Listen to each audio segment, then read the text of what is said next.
Shalom Bapak Ibu sekalian, saat ini kita di dalam Minggu Paskah.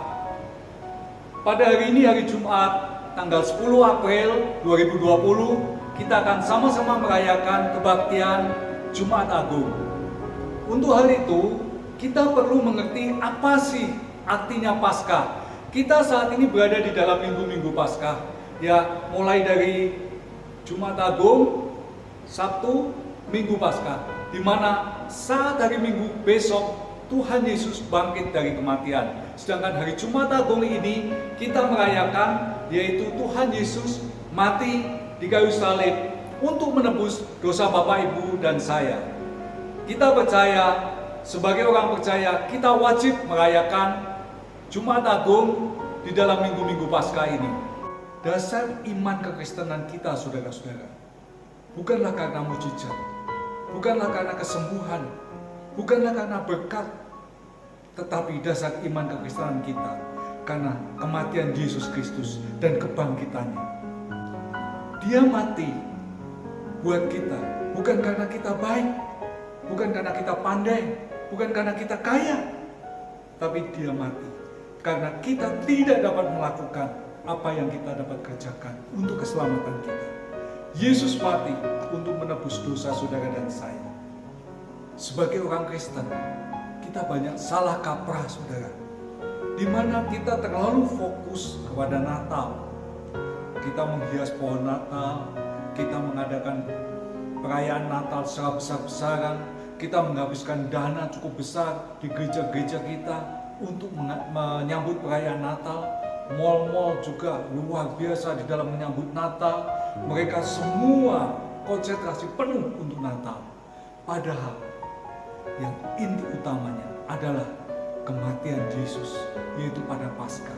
Terlebih lagi saat ini Jumat Agung, di mana 2000 tahun yang lalu Yesus telah mati di kayu salib untuk menebus dosa saudara dan saya. Tanpa kematian Yesus, semuanya sia-sia, saudara. Karena dari situlah awal mula iman kekristenan kita. Kita tahu bahwa kematian Yesus adalah untuk menyelesaikan apa yang tidak dapat kita selesaikan, yaitu tentang keselamatan saudara dan saya. Untuk itulah Yesus datang ke dunia ini, mati buat saudara dan saya, supaya saudara dan saya boleh memperoleh hidup yang kekal kelak di surga bersama-sama dengan Dia. Saya ingin menjelaskan sedikit apa itu arti Paskah buat bangsa Israel. Bangsa Israel pada waktu zaman dahulu, dia merayakan Paskah yaitu untuk memperingati keluarnya bangsa Israel dari Mesir, dari tanah perbudakan. Kalau saat ini saudara dan saya merayakan Jumat Agung, kita adalah memperingati kematian Tuhan Yesus 2000 tahun yang lalu yang sudah menebus dosa saudara dan saya. Dan saat itu Tuhan Yesus sudah menang, bangkit dari kematian. Untuk hal itulah saudara dan saya boleh menjadi percaya dan tidak akan sia-sia lagi.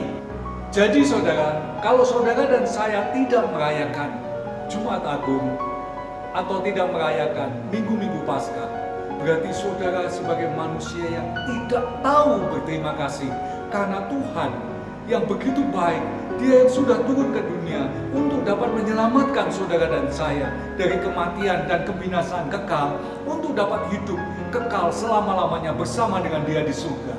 Jadi saudara-saudara jangan menyepelekan arti Jumat Agung, di mana Tuhan Yesus sudah mau berkorban buat saudara dan saya. Jika saudara dan saya mau masuk ke surga dan hidup kekal selama-lamanya di sana. Saya akan bahas apa sih makna kematian Yesus dan kebangkitannya yang kita selalu peringati setiap tahun. Yang pertama, saudara-saudara, kita akan baca dari Keluaran 12 ayatnya yang ke-7 yang berbunyi demikian. Kemudian dari darahnya harus diambil sedikit dan dibubuhkan pada kedua tiang pintu dan pada ambang atas, pada rumah-rumah di mana orang memakannya. Kemudian Keluaran 12 ayat 12 sampai 14 berbunyi demikian. Sebab pada malam itu aku akan menjalani tanah Mesir, dan semua anak sulung dari anak manusia sampai anak binatang akan kubunuh, dan kepada semua Allah di Mesir akan kujatuhkan hukuman. Akulah Tuhan. Itulah peringatan Paskah di tanah Mesir. Demikian ayat selanjutnya. Dan darah itu menjadi tanda bagimu pada rumah-rumah di mana kamu tinggal. Apabila aku melihat darah itu, maka aku akan melewati daripada kamu. Jadi tidak akan ada tulah kemusnahan di tengah-tengahmu apabila aku menghukum tanah Mesir. Hari ini akan menjadi hari peringatan bagimu.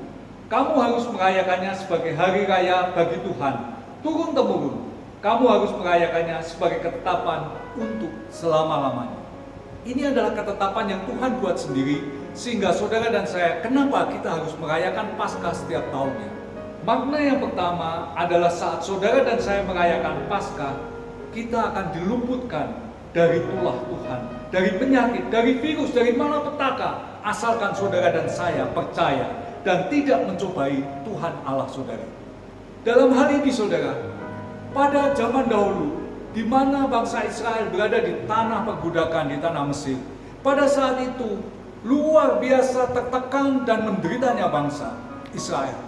Demikian pula saudara dan saya saat ini, di mana saudara dan saya hidup saat ini, ada virus yang bernama COVID-19 yang begitu meresahkan manusia, begitu menakutkan banyak orang, sehingga saudara dan saya pun harus tinggal di rumah, tidak dapat kemana-mana. Seperti pada waktu zaman dahulu, Tuhan hendak melepaskan bangsa Israel keluar dari Mesir, di mana pada saat itu Tuhan memerintahkan Musa untuk mengoleskan darah di ambang pintu dan di dua kiri kanan pintu, supaya kalau nanti malam malaikat Tuhan lewat, siapa yang tidak ada tanda darahnya akan binasa, tetapi siapa yang ada tanda darahnya dia akan dilepaskan. Demikian pula saudara, saat saudara mengambil keputusan untuk percaya kepada Tuhan Yesus, saat ini juga saudara akan diluputkan, saudara akan dijamin, digaransi untuk dapat masuk ke dalam kerajaan surga. Saudara dan saya, inilah jaminan Tuhan pada saat saudara dan saya mau merayakan Paskah, atau saudara dan saya mau merayakan Jumat Agung, di mana Tuhan Yesus pada 2000 tahun yang lalu sudah mati untuk menebus dosa saudara dan saya. Makna Paskah yang kedua saudara, keluarnya bangsa Israel dari perbudakan di tanah Mesir. Kita lihat Kisah Rasul 13 ayat 39. Dan di dalam dialah setiap orang yang percaya memperoleh pembebasan dari segala dosa yang tidak dapat kamu peroleh dari hukum Musa. Artinya saudara, saudara dan saya dibebaskan dari hukum dosa. Di mana saudara harus menjalani hukuman, yang mana saudara saat ini sedang berbaris menuju hukuman mati. Saat itu saudara diambil dari barisan tersebut, saudara dikeluarkan dari antrian barisan hukuman mati untuk saudara dibebaskan. 2000 tahun yang lalu Yesus Kristus datang ke dunia untuk menggantikan posisi saudara dan saya, naik ke kayu salib, dihukum mati pada Jumat seperti ini 2000 tahun yang lalu. Bagaimana perasaan saudara? Sungguh senang, bahagia, tidak dapat diucapkan dengan kata-kata. Untuk hal itulah saudara dan saya tidak boleh lupa untuk selalu mengingat begitu luar biasanya Tuhan kita yang mau menebus dosa saudara dan saya. Dia disiksa, bahkan dihukum mati. Saudara dan saya tidak perlu disiksa, tidak perlu dihukum mati. Saudara menerima semua ini dengan gratis. Sungguh satu hal yang luar biasa. Untuk hal itu ingatlah selalu, setiap tahun saudara merayakan Paskah, setiap tahun saudara memperingati Jumat Agung, di mana Yesus Kristus sudah mati buat kita semua. Saudara, kalau saudara boleh menerima kemurahan Tuhan, hendaklah saudara jangan mensia-siakan kemurahan Tuhan yang sudah menebus saudara dan saya dari hukuman ini. Ingatlah, berterima kasih, mengucap syukurlah kepada Tuhan, dan beritakan kepada teman-teman kita yang lain yang mana mereka belum mengenal Tuhan Yesus Kristus. Karena ada Tuhan yang sanggup menebus, menolong, dan menjamin saudara untuk dapat hidup yang kekal bersama dengan Dia di surga. Saudara, kalau engkau sudah ditebus, engkau sudah percaya kepada Yesus, ingatlah satu hal. Jangan engkau berbalik lagi sehingga kematian Yesus 2000 tahun yang lalu menjadi sia-sia. Makna yang ketiga ialah perjamuan kudus, di mana pada saat sebelum mencapai hari Jumat, Yesus saat itu mengadakan perjamuan terakhir bersama murid-muridnya. Dia duduk semeja dengan murid-muridnya, memecah-mecahkan roti, mengambil cawan, meminum anggur untuk memperingati kematian Yesus.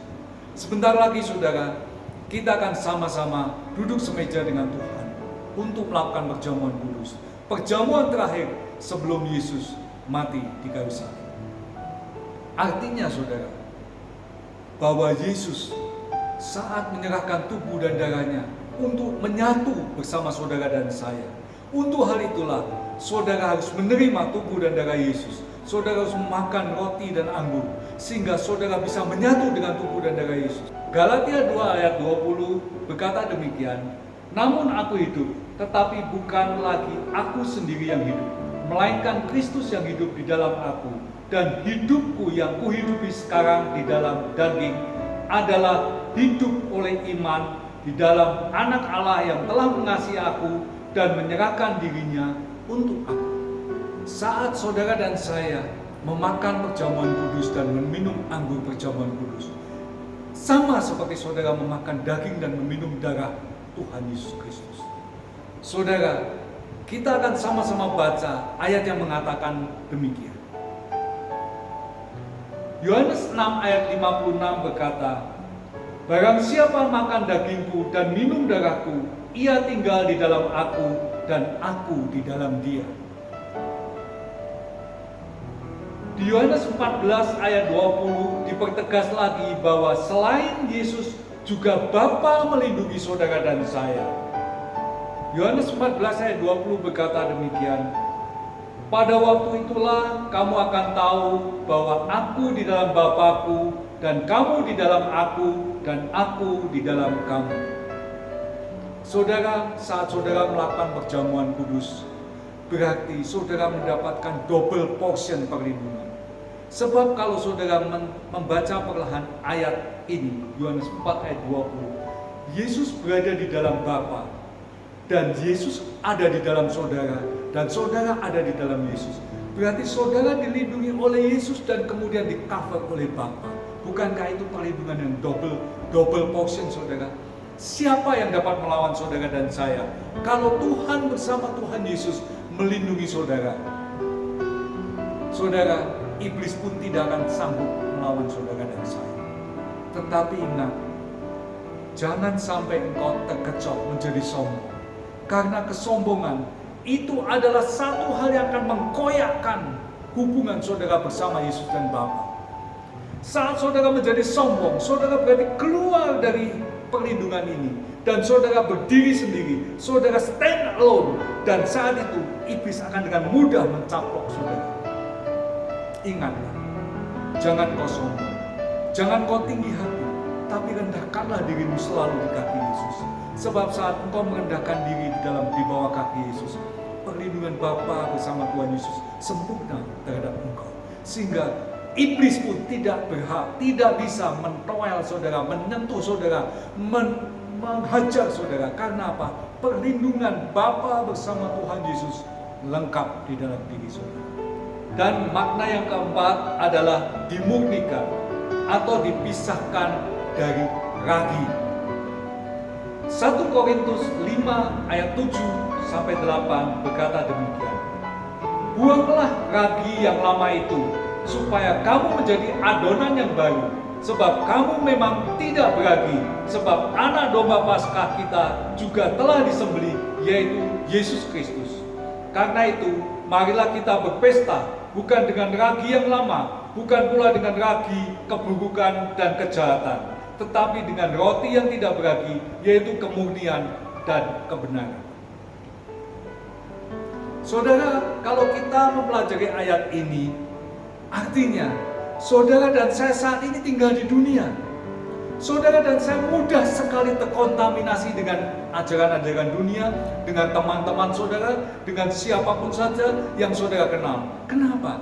Karena mereka setiap hari bergaul dengan saudara. Karena saudara seringkali bergaul dengan dia. Untuk hal itulah saudara harus berjaga-jaga. Sebab apa? Mereka akan menajamkan saudara. Mereka akan membuat saudara mengikut dia.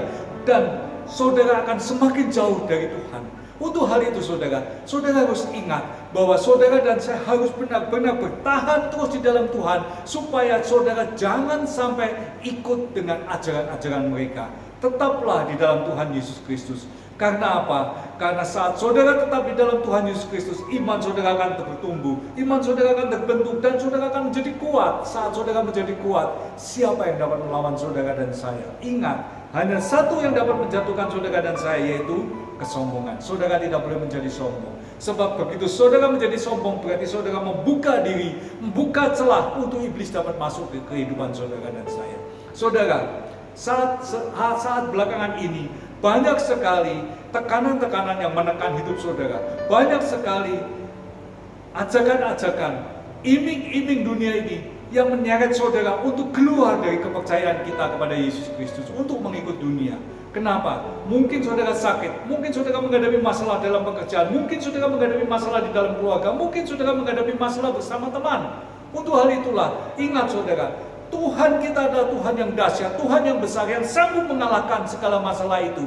Dan saudara akan keluar sebagai pemenang, asalkan engkau tetap setia kepada Tuhan. Ingatlah, Tuhan mampu untuk menjawab semua persoalan saudara dan saya. Untuk hal itu, sabarlah, berdoalah dengan tenang, supaya saudara dan saya boleh berdoa dengan baik, sehingga doa orang benar, kalau dengan yakin didoakan, besar kuasanya. Tuhan akan menjawab doa saudara dan saya sesuai dengan waktu Tuhan. Saat saudara dijawab doanya sesuai dengan waktu Tuhan, saat itu pula saudara dan saya akan mendapat satu kemenangan. Saudara, kalau saudara saat ini menghadapi kesulitan ekonomi misalnya, banyak sekali ajakan dari teman untuk berjudi. Di online, banyak sekali judi online. Ingat saudara, jangan tergiur, jangan tertarik. Karena apa? Tuhan tidak akan merestui hal ini. Saudara akan habis kalah, bahkan saudara akan berhutang. Itulah yang direncanakan dunia. Kalau saudara saat ini menghadapi tekanan ekonomi, ingat, percaya, kalau burung di udara Tuhan pelihara, begitu mudahnya Tuhan memelihara saudara dan saya. Ingat, kalau saudara dan saya saat ini mempunyai masalah keluarga, Tuhan Yesus sanggup menjelaskan kepada pasangan saudara. Tuhan Yesus sanggup membukakan pemikiran saudara, sehingga pada saat saudara berserah dan bergantung kepada Tuhan, Tuhan akan memperdamaikan saudara. Kalau saudara saat ini ada masalah dengan anak saudara, percayalah, Tuhan sanggup menjawab persoalan saudara. Dan kami percaya, Tuhan yang begitu baik akan dapat menyelesaikan semuanya ini dengan happy ending.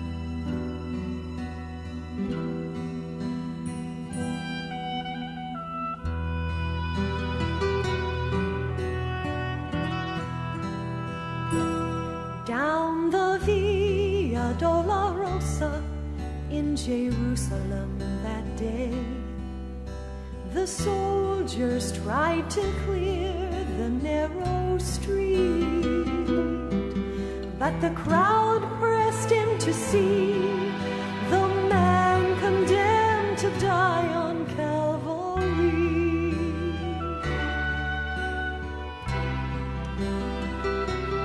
He was bleeding from a beating, there were stripes upon his back, and he wore a crown of thorns upon his head, and he bore with every step the scorn of those who cried out for his death. Down the Via Dolorosa, all the way of suffering, like a lamb came the Messiah, Christ the King. But he chose to walk that road out of his love for you and me. Down the Via Dolorosa, all the way to Calvary.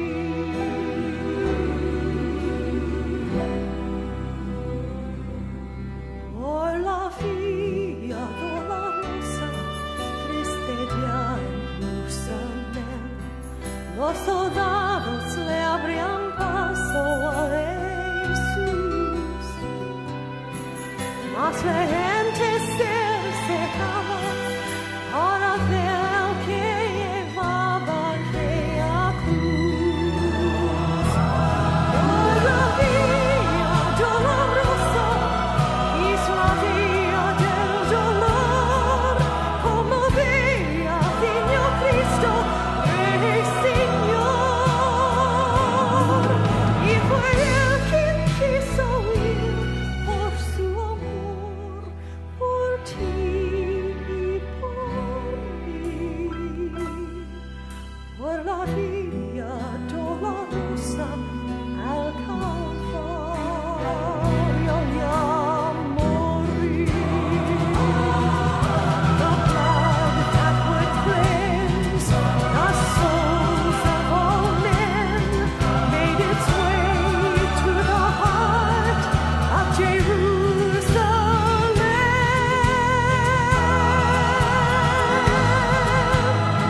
Down the Via Dolorosa, all the way of suffering, like a lamb came the Messiah, Christ the King. But he chose to walk that road out of his love for you and me. Down the Via Dolorosa, all the way to Calvary.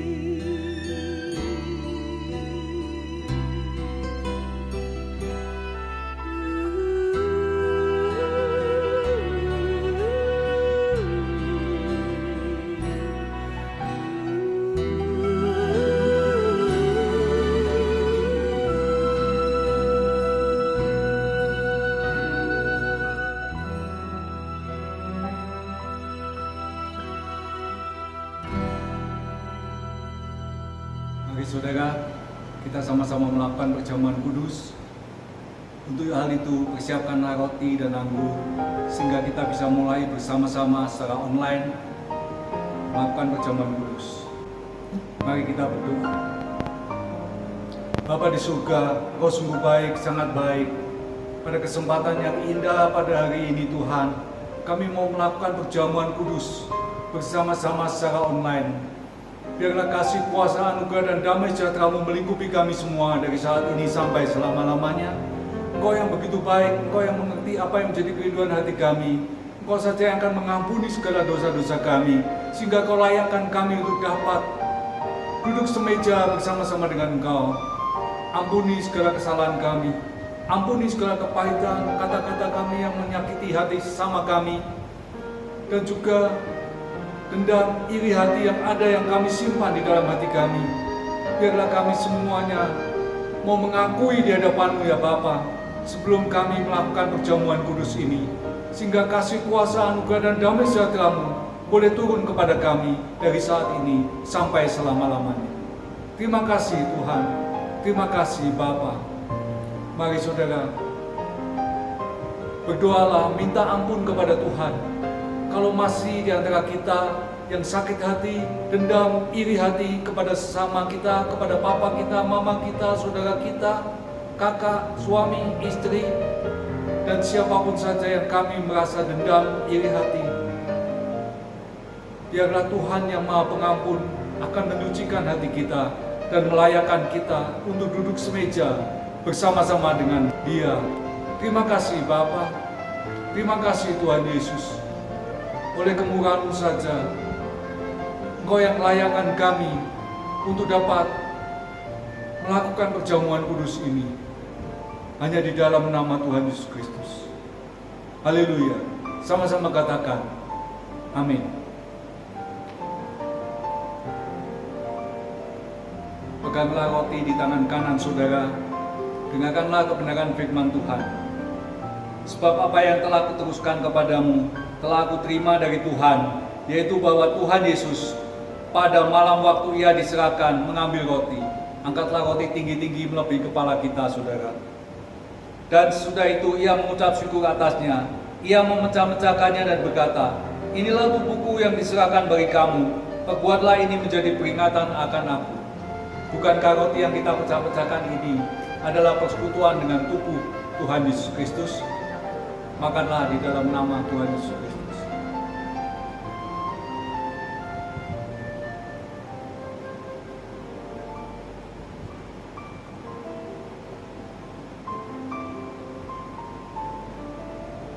Amin.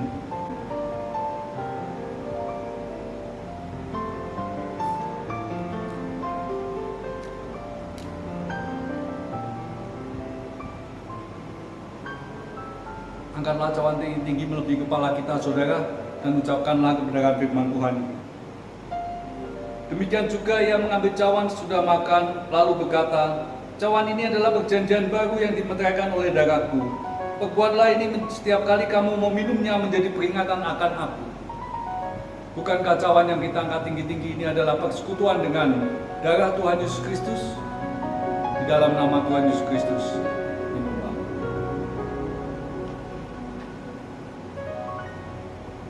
Amin.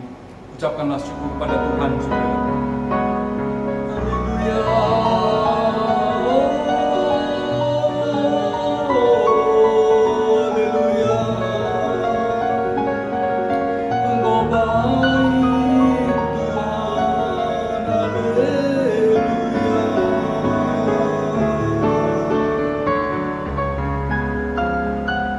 Terima kasih Tuhan, terima kasih Bapa, oleh karena kemurahan-Mu saja, Engkau yang sudah menyatu dengan tubuh dan darah kami.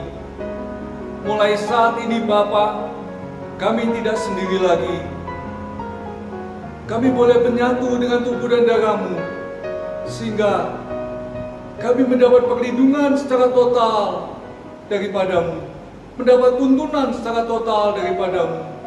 Dan hanya di dalam nama Tuhan Yesus Kristus, mulai dari saat ini, kami tidak takut lagi.